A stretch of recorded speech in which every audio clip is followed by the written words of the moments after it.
Menurut Pak Rocky, negara kita ini masih bisa diselamatkan nggak sih Pak? Kalau misalkan bisa, itu kita harus mulai dari mana sih sebenarnya? Gitu aja sih. Ya, terima kasih Pak.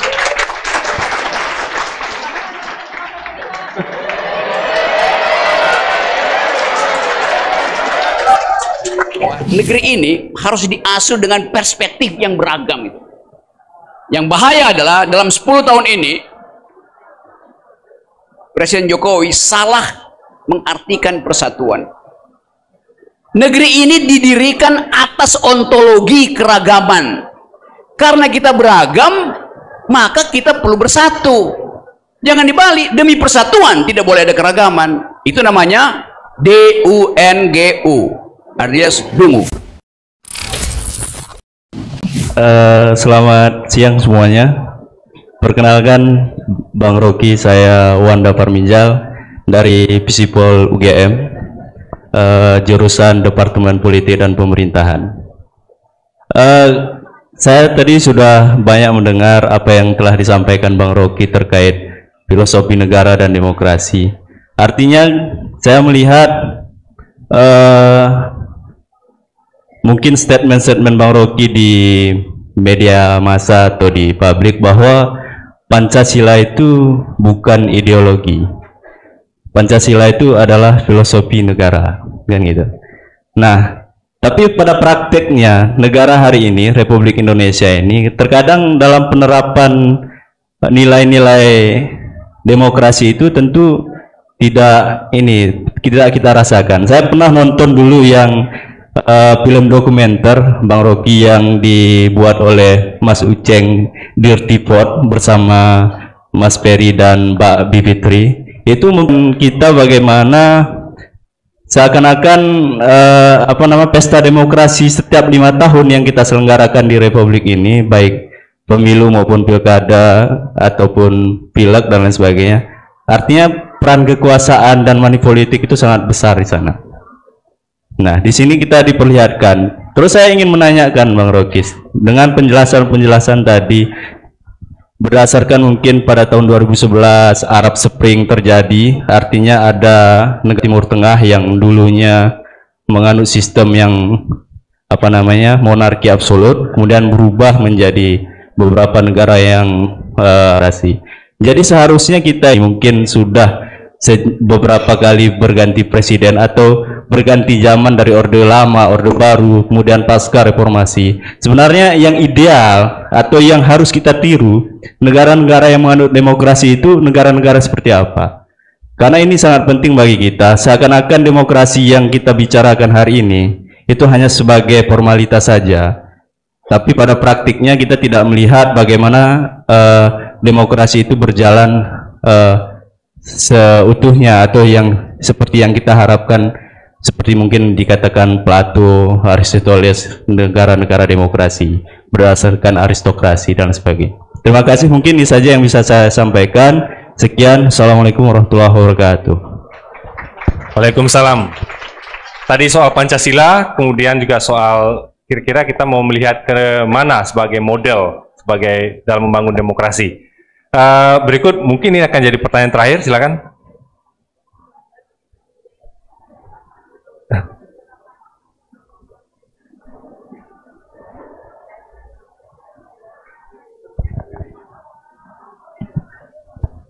Selamat siang semuanya. Salam kenal, saya Nadia, mahasiswa S3 dari Ilmu Geografi UGM. Mohon maaf, Geografi. Geografi, ya. Yes. Saya bukan mahasiswa hukum, sehingga saya tidak akan terlalu banyak berkata-kata. Saya langsung ke poin pertanyaannya saja. Menurut Pak Rocky, negara kita ini masih bisa diselamatkan nggak sih Pak? Kalau misalkan bisa, itu kita harus mulai dari mana sih sebenarnya? Gitu aja sih. Ya, terima kasih Pak.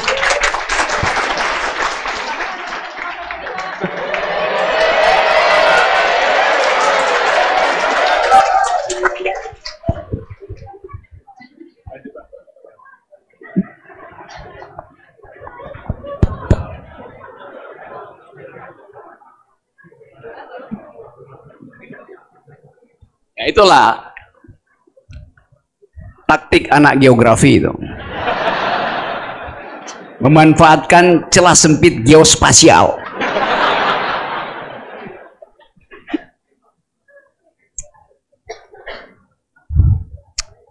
Seperti apa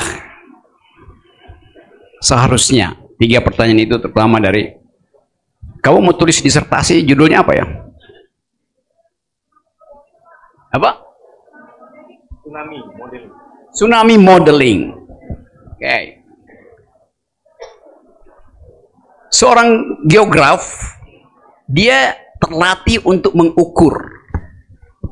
mengukur yang ada di atas bumi. Right? Seorang geolog, dia dilatih untuk menduga apa yang ada di bawah bumi. Beda antara geograf dan geolog. Tapi dua-dua tentang bumi. Dan hari-hari ini, atau 2 dekade ini, orang bicara bukan lagi tentang nation state, tentang persekutuan fakta militer, tapi tentang earth ethics. Nasib bumi dihubungkan dengan yang di dalam geologi namanya antroposen. Artinya kita mau lihat seberapa mampu bumi menahan laju eksploitasi manusia. Dan faktanya menunjukkan bahwa yang dirusak oleh manusia secara sosial maupun ekonomi tidak mungkin lagi dipulihkan oleh bumi dengan energi geologinya, bahkan diukur metriknya secara geografi.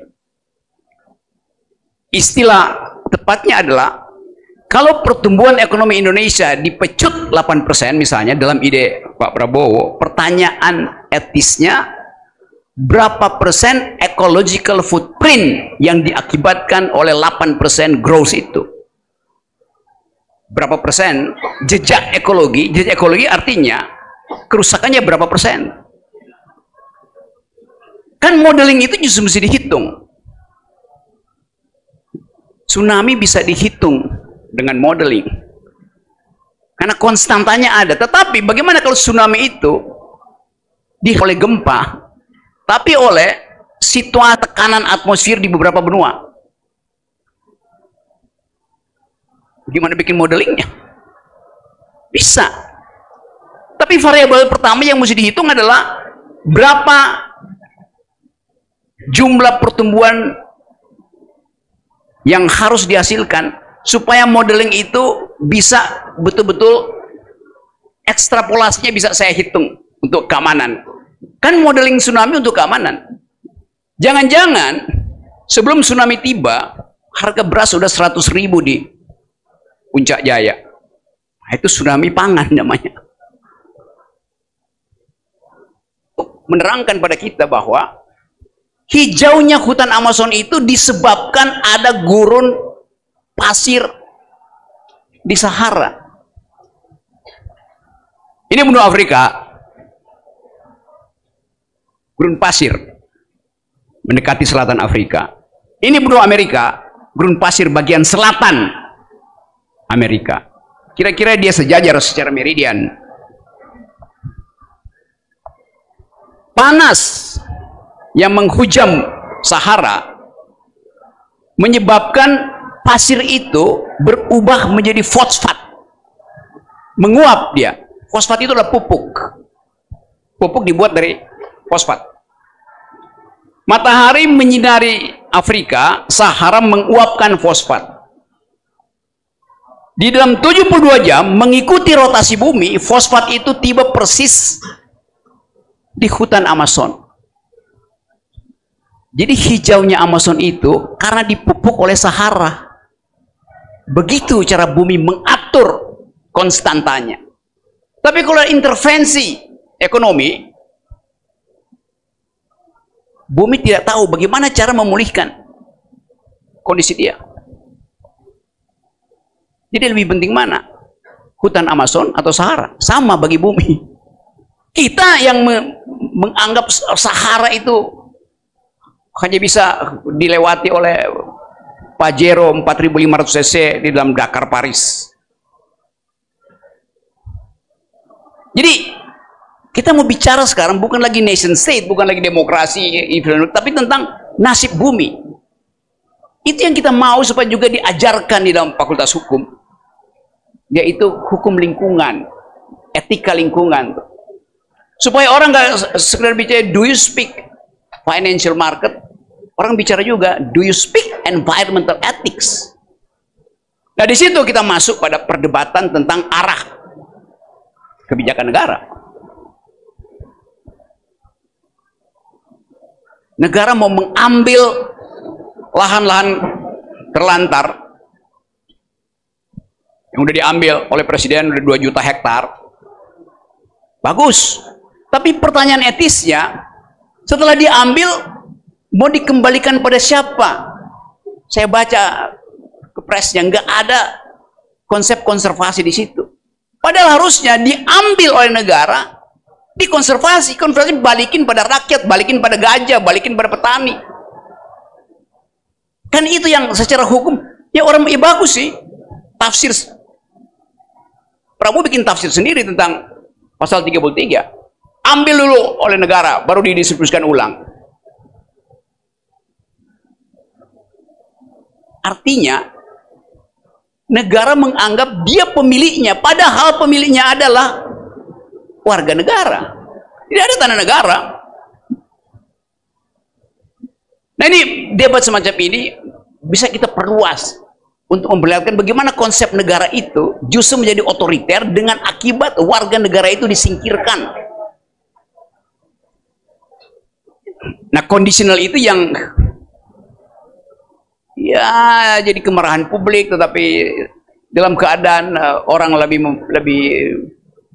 lebih ingin ada kepastian arah ekonomi, terus soal lingkungan itu diabaikan. Padahal semua orang di dunia, there is a new grammar of global issues, yaitu environment.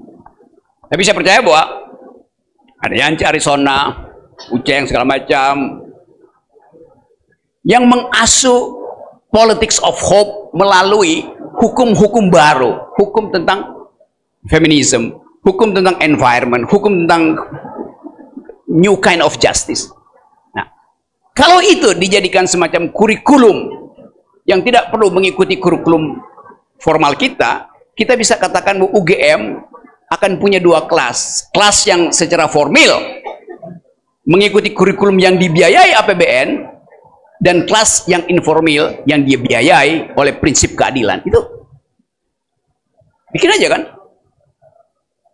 Critical legal studies, feminist jurisprudence, environmental ethics segala macam. Jadi bagian-bagian itu yang saya ingin lihat teman-teman mahasiswa baru itu ambil inisiatif untuk belajar sendiri itu. Yang diterangkan oleh mentor, oleh guru itu kan, iya itu kan ada prinsip untuk masuk kelas. Tetapi perdebatan tentang isu-isu itu harus dihasilkan dalam kelompok-kelompok kecil.